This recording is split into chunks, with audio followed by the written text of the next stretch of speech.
Hello, everyone. First, I wanted to, on behalf of Kay and myself, we're honored to serve with Michael Kogan, Michael Morris, Emily Sanders. Nobody ever had told me I couldn't speak loud enough. And Andy Siegel as the Exchange 2016 chairs. Also, before introducing Ken, I wanted to mention how moved I was by Amanda's story. And it's stories like her that show the impact that Federation has on so many lives that makes you feel good about the money you contribute and how Federation's having such a positive impact.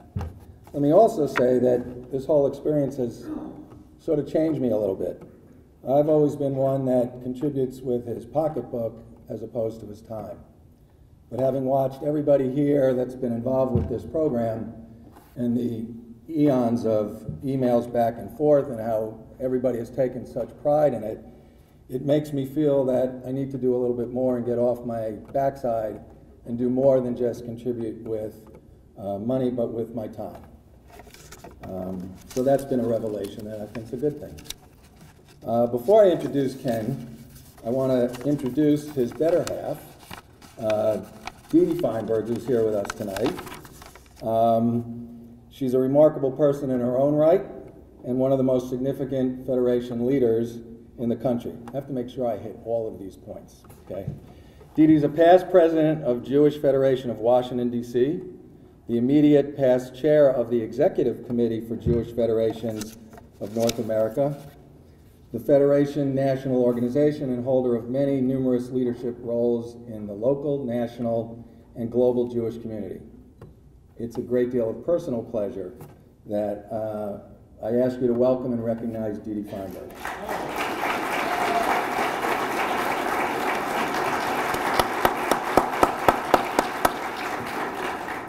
So now the good part of the evening, I get to introduce Ken. I must tell you, my relationship with Ken, or as Kenny as I've known him forever, has extended for a lifetime. I've happened to know Ken for more than 53 years. As we met when I was a first-year camper, and he was a counselor at boys' camp in New Hampshire. And yeah, that's true. And over the years, I know I look a lot younger, but that's okay. Over the years, besides sharing and laughing about old camp stories, Ken has had a special place in my life. He's been a mentor, a boss, a teammate. Those were during the years when we actually could still play pickup basketball, a trusted advisor, and most of all, a dear friend. And as I've watched through all these years, the one constant I've noticed in Ken's professional life has been his desire to help others, to provide hope and promise to so many who thought there was no hope or promise. And he has done it without much fanfare and without often any other gratitude. Just a glance at some of the various jobs he's held and programs he's headed, and you get a clear indication of what kind of man Ken Feinberg is, and has been for the better part of the last 45 years. So let's look back at Ken's career. He's been an assistant U.S. attorney for the Southern District of New York, special counsel to the U.S. Senate Committee on the Judiciary. He was a court-appointed special settlement master in the Agent Orange product liability cases, special master of the Federal September 11th Victim Compensation Fund of 2001, administrator of the Gulf Coast Claims Facility following the oil spill explosion in the Gulf of Mexico, administrator of the compensation programs following the tragedies at Virginia Tech, the Aurora, Colorado movie shootings, the Sandy Hook Elementary School shootings, and the Boston Marathon bombing. He was even retained by Penn State University to aid in the settlement of dozens of personal injury cases that developed as a result of the sexual abuse scandal involving Jerry Sandusky. What is common thread running through all of these tasks, it's his helping others who can't help themselves and making the lives of others better than what they might have expected. He can't make the pain and suffering go away, but what he can help is ease the pain and suffering.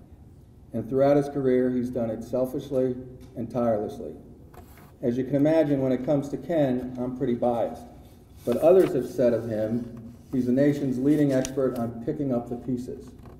Or it is hard to find a professional more trusted than Ken Feinberg, which is perhaps why he is clearly the Walter Cronkite of mediation, or a modern-day King Solomon as an implicitly trusted voice of fairness and judgment. You know, life is sort of funny. I think back to the camp days, and what I remember about Kenny was he always was encouraging to everyone. He never let anyone pick on anybody else, and he inspired you to do better.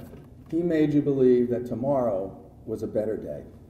Amazingly, he's the same person today as he was 50 plus years ago. So I'm proud to introduce my friend Ken Feinberg.